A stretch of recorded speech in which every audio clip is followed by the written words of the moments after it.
Hello and welcome to the Eating Disorder Therapist podcast. This is a podcast to help you find peace with food and overcome disordered eating. And I'm Harriet Frew, aka the Eating Disorder Therapist. And I'm so excited to share with you all kinds of stories, tips, information and guest interviews to help you on your journey in finding peace with food. So thank you so much for listening today. This episode is brought to you by the National Centre for Eating Disorders, the NC-FED. Does eating rule your life? If you struggle with control of food, if you're sick and tired of being sick and tired, if you want to speak in confidence to someone who fully understands your relationship with food, contact Sam at the National Centre for Eating Disorders. You will find our details online or call 0845 838 2040. We know everything there is to know about eating distress, and all our practitioners are properly trained. The first simple step is to have a no obligation assessment where you can speak freely in confidence to someone who understands and who will be able to tell you what is keeping you stuck. You will not need to do anything else if you simply want to think about what we have to say. If eating rules your life, take that first brave step now and get in touch. 0845 838 2040 during the week, or look us up at www.eating-disorders.org.uk. So today it's me, and I'm going to be talking all about your body image and your social environment and how these interact with each other, and to help you begin to become more aware of the impact of your environment so you can feel more empowered and feel that sense of responsibility to be able to make changes that are going to help you feel better, not only with your body image, but with your mental well-being generally. Now, this episode is inspired by Amy Harman's book, all about improving body image. And that book is called Perfectly Imperfect, Compassionate Strategies to Cultivate a Positive Body Image. So I really recommend that little book. It's something that is very easy to pick up and read, dip in and out of, and lots of great tips and information in there. So we live incredibly busy lives where our environment is highly influential. We get up, we engage with a to-do list, and we're on the treadmill of the day with accomplishment and doing. And over the course of the day, we're often picking up our phones numerous times, and for many of us, absorbing some kind of content, whether it be from Instagram, TikTok, YouTube, BBC News, favorite shows, podcasts, or something else. And we're also off social media, off our phones, we're having conversations with others, whether it be good friends, family members, or colleagues at work. So how much of all of this is impacting your body image? We often don't stop to consider the impact of our social environment. Now, hopefully, many of the external influences that you're exposed to are positive. However, there could be many things that you're totally unaware of that might be having a negative impact on you, and particularly on your body image. So it's very helpful to become more mindful of your surroundings so that you can consciously consider the people, social media, and other messages that could be powerfully influencing you. So how do you begin to do this? How can you become more aware, more insightful, and then start to take steps to feel better and have some control over your environment? So first of all, it's quite helpful to take stock and just assess your environment. I know for so many of my clients, diet talk is a norm in friendship groups. And it could be more the sort of traditional dieting. It could be like gym, fitness focused, or it could be about the latest wellness trend. And it's sadly typical work chat that people exchange diet or wellness tips, talk about the latest food plan they're following. It's just such a normal part of life.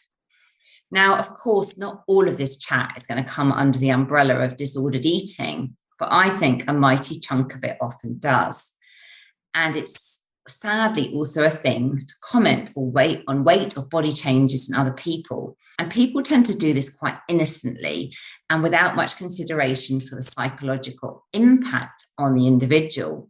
And I know many of my clients have been sadly praised for weight loss when in the depths of an eating disorder, which has been shamefully hidden away. Now, I know that's a whole other discussion, but do take on board the toxicity of praising weight loss. even if it's not badly intended.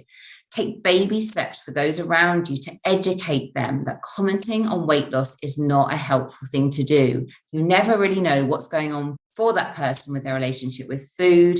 You don't know the costs they might be experiencing in, whatever is happening there. Now, interestingly, with diet talk, doing the job I do and my colleagues, when I see them these days, not very often, to be honest with you, since the pandemic, but with my colleagues being eating disorder specialists, I'm quite fortunate to being quite immune to experiencing the daily barrage of people even, sharing their new regime or diet plan. With my colleagues, we don't actively talk about diets, we don't talk about our own weight, we don't talk about losing pounds for the impending wedding. I realise that this is sadly far from the normal for many people. In our diet culture impacted world, for many of you listening, you may experience this diet chat daily, and maybe you've never reflected on how much it is impacting you. Now, in an ideal world, homes, our homes as well should be a place of safety and acceptance, where you feel loved and supported with kind words and actions in relation to body image and life generally. Sadly, it's not just work where we get comments about dieting and weight and fat phobia.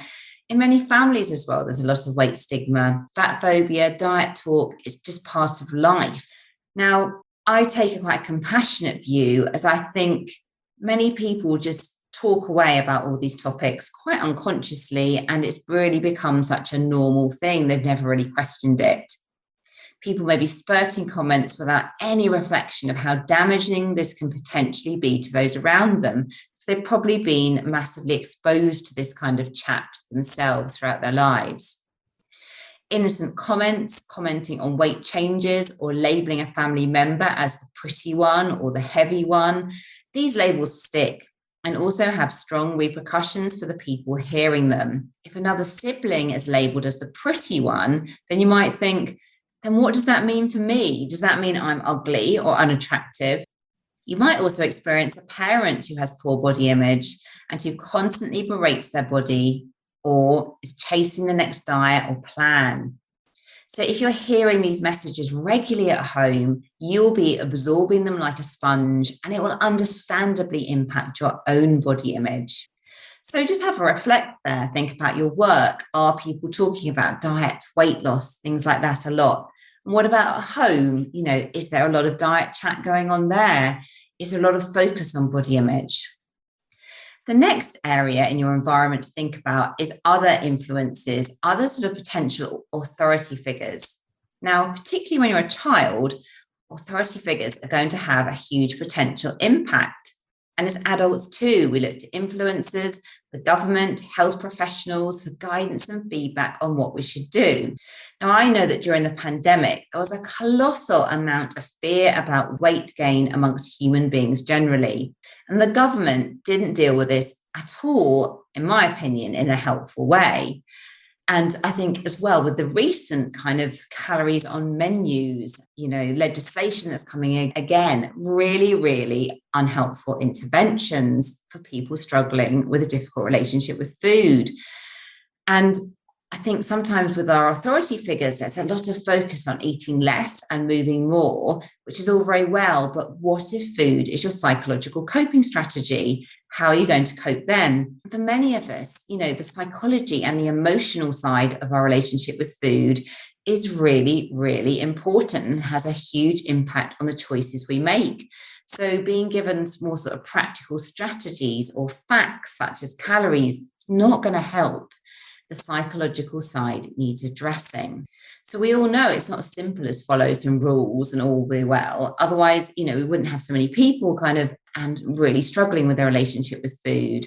So if you are given these more simplified messages from authority figures, it often leads to a lot of shame and secrecy with your eating. You start to think there's something wrong with me and that you should simply have more willpower, when actually that's not true. our relationships with food are quite complex and the psychology needs addressing too.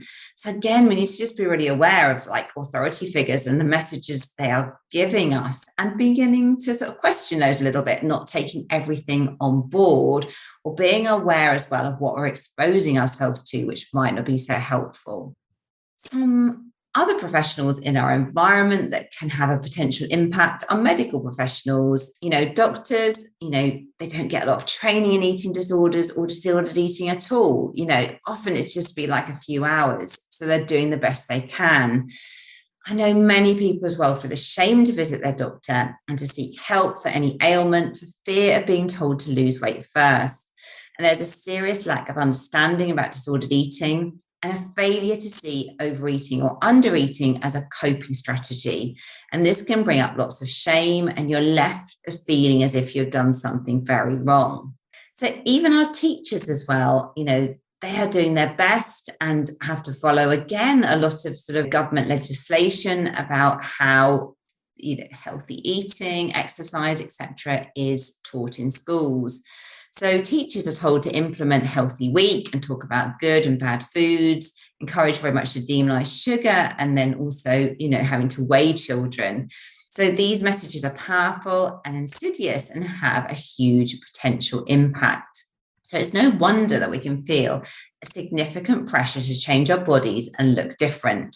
The messages are relentless. They're coming from all over the place. And the messages are often done as well with good intentions from people in places of authority that, are essentially trying to help, but often, they are not addressing the whole picture. They're not addressing the psychological side of our relationship with food, and they potentially can have quite a negative impact on self-worth and body image. So I'm going to talk briefly about some examples from my own clients. All details are changed to protect confidentiality, but to give you some examples of how people have been impacted by feedback in their environment in relation to their bodies. So firstly, Emma was always told that she was tiny and small. This became an integral part of her identity. She liked being small. Others looked after her and took care of her. She was seen as cute and lovable.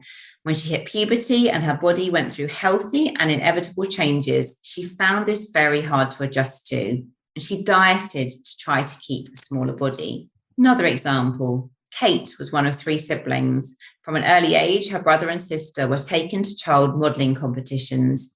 Their looks were publicly celebrated by family, friends, and people outside. No one commented on Kate's looks, but the fact that she was never included in this made her come to the conclusion that she was ugly and unattractive in comparison. She hated how she looked, and she decided that if she could not be pretty or likable in this way, then she was going to be the thinnest. Another example, Jasmine lost several stone in a few months and developed an eating disorder in the process. Her eating was extremely restrictive, interspersed with periods of binge eating and some purging through taking laxatives. Jasmine went to her doctor to talk about this as she was very concerned.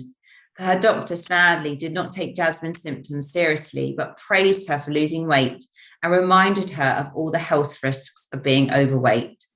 Jasmine left the doctor's surgery feeling that she had been making a fuss out of nothing. And finally, James was a young boy who always worked hard and wanted to please his authority figures. When he took part in Healthy Week at school, he decided he needed to become healthier and to cut out sugar completely. He was convinced that he was doing the right thing and looking after his health. But soon his eating habits became out of control and increasingly restrictive. He lost weight and his health deteriorated through this. So we're all inundated with messages. It can be really helpful to stand back and reflect and to consider the impact of these. You may be living in a body image truth, and I'm saying truth in inverted commas, which is much more about someone else's perception than the truth of your own body. So an exercise just to try, and you might want to stop and pause the podcast for a few moments as you reflect on this. So make a body image timeline, starting with birth and ending with the present day. Include significant life events and mark significant changes in your body over this time. Then add in specific messages that you might have received about your body and specific life events. Now, hopefully it's not all negative and you might have some really positive ones too. But what do you notice when you do your timeline? How has your environment influenced you? How have different people influenced you?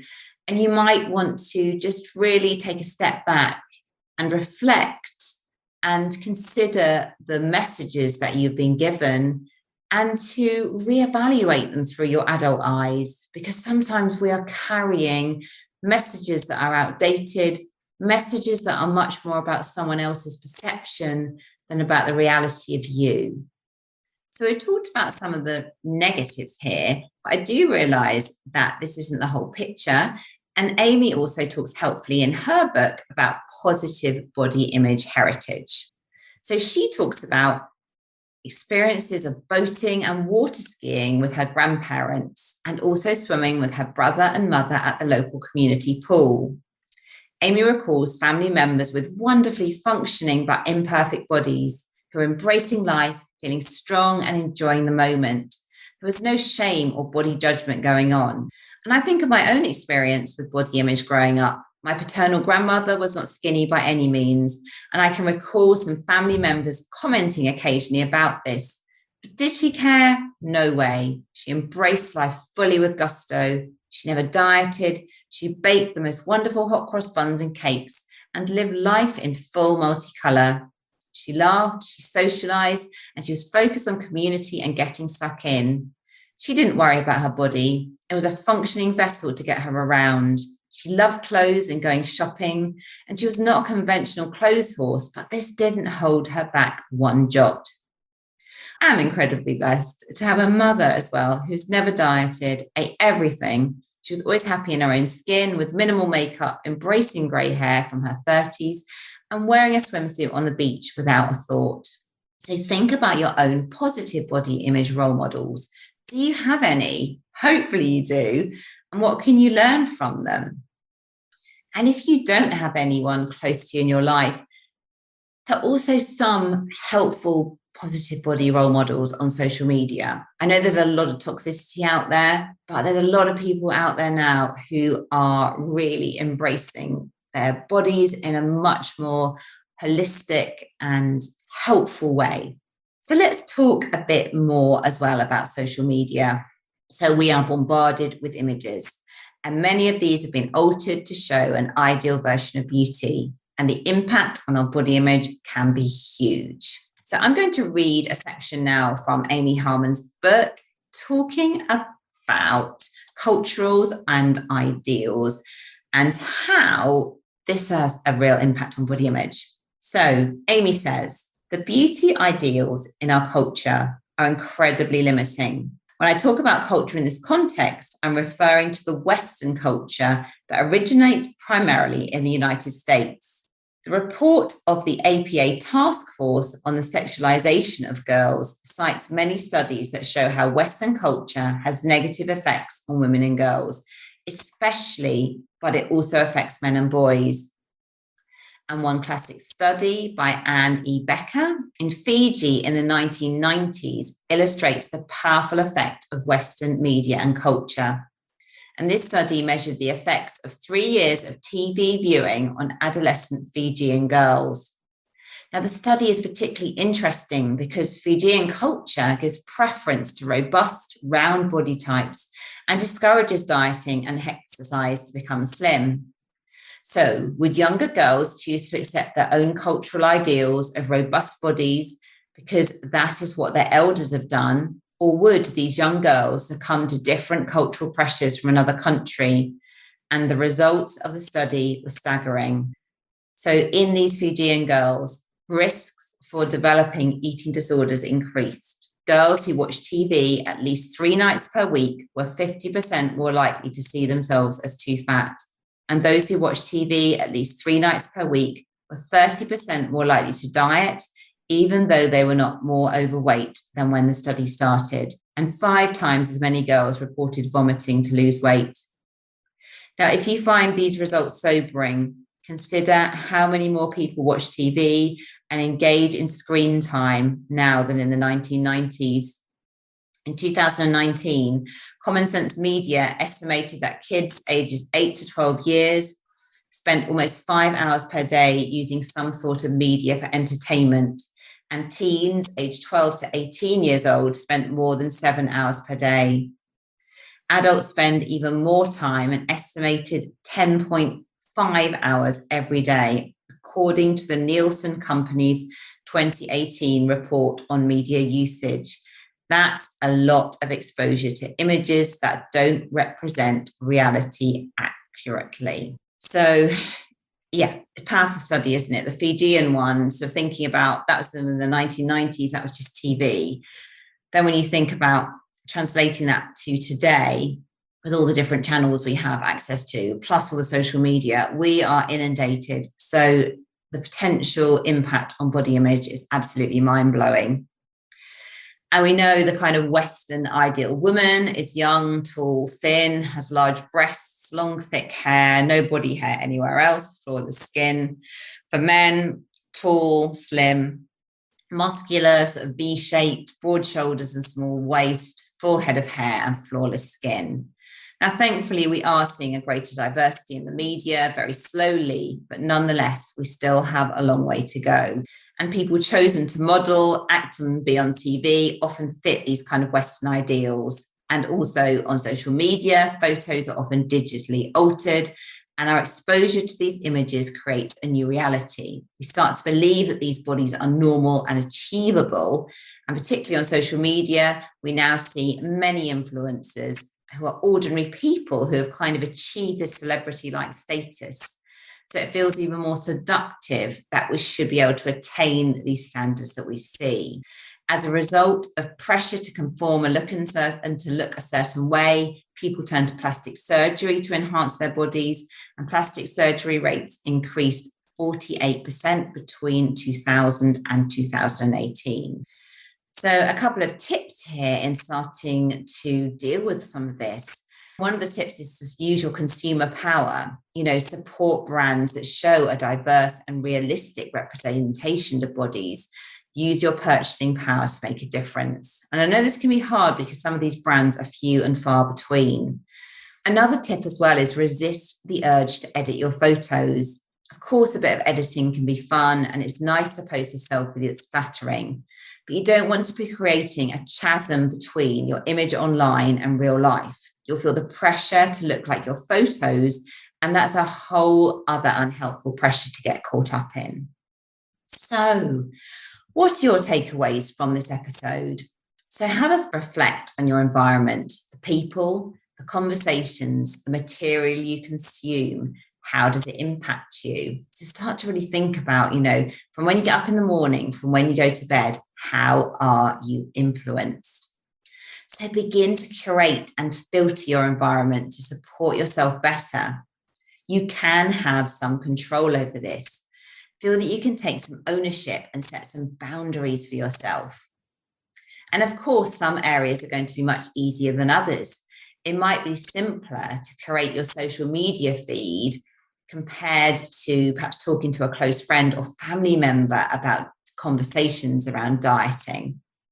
But, it's thinking about where's your first baby step. Notice people in your life as well. Can you avoid certain situations? Can you not join in with diet talk? Can you gravitate towards people who are more body neutral or body positive? Identify your supporters, really gravitate towards those people who are going to uplift you and make you feel good. Set boundaries as well. If you've been in treatment for an eating disorder, you may not want to hang out with other people who are struggling. You may not wish to spend a lot of time around friends or family members who are body critical or talk a lot about weight or diets.